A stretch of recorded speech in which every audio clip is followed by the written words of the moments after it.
प्यारे साथियों नमस्कार। एक बार फिर से आपका स्वागत है बिहार के नंबर 1 चैनल जिसका नाम है तेजस क्लासेस। मैं हूं आपका मार्गदर्शक सुमित।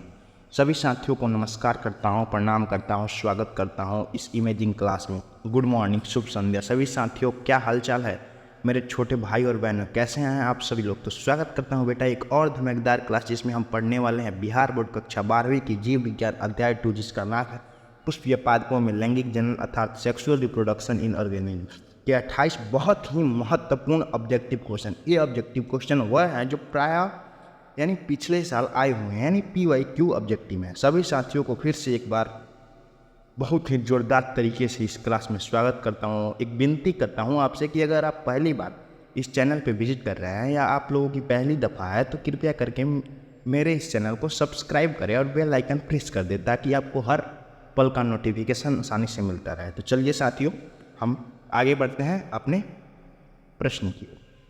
मेरा पहला प्रश्न है कि द्विखंडन किस में पाया जाता है। तो इसका right answer option number C, A और बी है दोनों में। अब हम चलते हैं दूसरे नंबर प्रश्न की। दूसरा नंबर प्रश्न है मेरा कि कायिक प्रबंधन में क्या संभव है। जो कायिक प्रबंधन है उसमें क्या संभव है। इसका right answer option number A यानी अलैंगिक जनन, जो 2021 के एनुअल में पूछा गया है।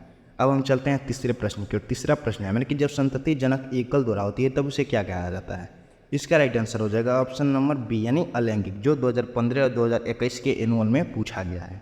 अब हम चलते हैं चौथे नंबर प्रश्न की। चौथा नंबर प्रश्न है मेरा कि मानव युग्मकों में गुणसूत्र की कितनी संख्या होती है। तो इसका right answer option number B यानी 23, जो 2015 और 2021 के एनुअल में पूछा गया है। अब हम चलते हैं 5 नंबर प्रश्न की। 5 नंबर प्रश्न मेरा कह रहा है कि अदरक में कायिक प्रबंधन किसके द्वारा होती है। तो इसका राइट आंसर हो जाएगा ऑप्शन नंबर ए यानी राइजोम के द्वारा, अब जो 2020 के एनुअल में पूछा गया है।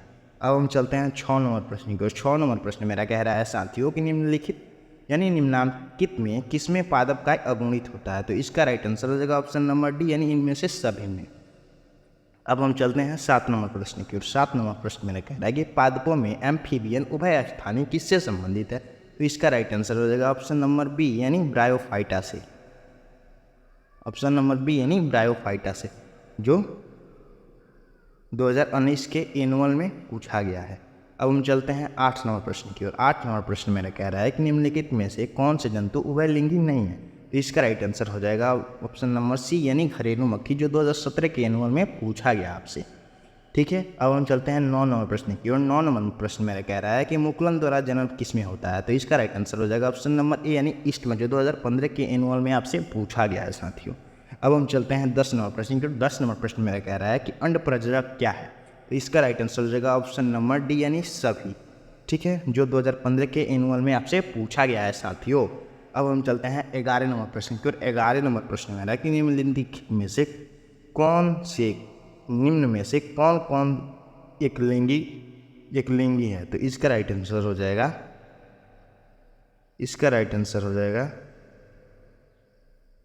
इनमें से कोई नहीं। Option number D is correct answer. अब हम चलते हैं 12 नंबर प्रश्न की। 12 नंबर प्रश्न मैंने कह रहा है कि पेनिसिलियम उत्पादित करता है। तो इसका राइट आंसर हो जाएगा ऑप्शन नंबर हो जाएगा इसका right answer option number C यानी मियोस्पोर्स, ये जो 2013 के एनुअल में आपसे पूछा गया है साथियों। अब हम चलते हैं 13 नंबर प्रश्न की। 13 नंबर प्रश्न मेरा कह रहा है साथियों कि निम्न में से कौन द्विगुणित संरचना है। तो इसका राइट आंसर हो जाएगा ऑप्शन नंबर सी साथियों, जो 2020 और 2021 के एनुअल में आपसे पूछा गया है साथियों। अब हम चलते हैं 13 नंबर प्रश्न की। और 13 नंबर प्रश्न जो मेरा कह रहा है वह निम्न में से कौन द्विगुणित संरचना है। जो युग्मनज हम आपको बताए थे इज राइट आंसर। अब हम चलते हैं 14 नंबर प्रश्न की। और 14 नंबर प्रश्न मेरा कह रहा है कि मनुष्य यानी पुरुषों में गुणसूत्र की संख्या होती है। तो इसका राइट आंसर हो जाएगा ऑप्शन नंबर बी यानी 44 + XY। अब हम चलते हैं 15 नंबर प्रश्न की। और 15 नंबर प्रश्न मेरा कह रहा है निम्न में से कौन कीटभक्षी पौधे हैं। तो इसका राइट आंसर हो जाएगा ऑप्शन नंबर सी, जो ए और बी दोनों, जो 2017 और 2021 के एनुअल में आपसे पूछा गया। अब हम चलते हैं 16 नंबर प्रश्न की। 16 नंबर प्रश्न निम्न में से कौन एक उभयलिंगी प्राणी है। तो इसका राइट आंसर हो जाएगा ऑप्शन नंबर डी यानी केंचुआ। अब हम चलते हैं 17 नंबर प्रश्न की। 17 नंबर प्रश्न में है भ्रूण पोष वाले बीजों को क्या कहा जाता है। तो इसका राइट आंसर हो जाएगा ऑप्शन नंबर सी यानी एंडोकार्पी। अब हम चलते हैं 18 नंबर प्रश्न की। 18 नंबर प्रश्न में कह रहा है कि पौधे जो जल या वातावरण में नहीं पाए जाते हैं। तो इसका राइट आंसर हो जाएगा ऑप्शन नंबर डी यानी बबूल, जो 2020 के एनुअल में आपसे पूछा गया है साथियों।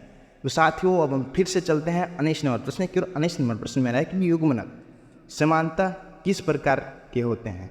तो इसका राइट आंसर हो जाएगा ऑप्शन नंबर ए यानी हैप्लाइड एक गुणक, जो 2019 के एनुअल में पूछे गया है और एक क्वेश्चन आपके लिए बहुत ही इम्पोर्टेंट है।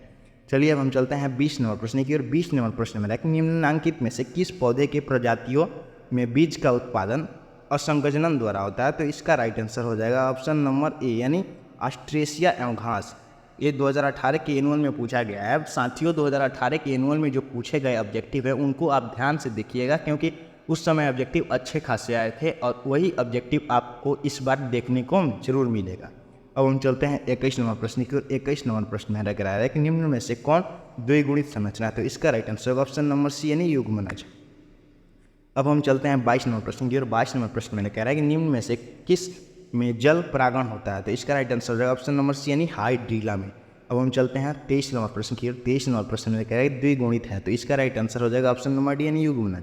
अब हम चलते हैं 24 नंबर प्रश्न की ओर। 24 नंबर प्रश्न क्या है? वायु परागित पुष्प समानता होते हैं, तो इसका राइट आंसर होगा ऑप्शन नंबर बी यानी छोटे, जो 2013 के एनुअल में आपसे पूछे गए हैं साथियों।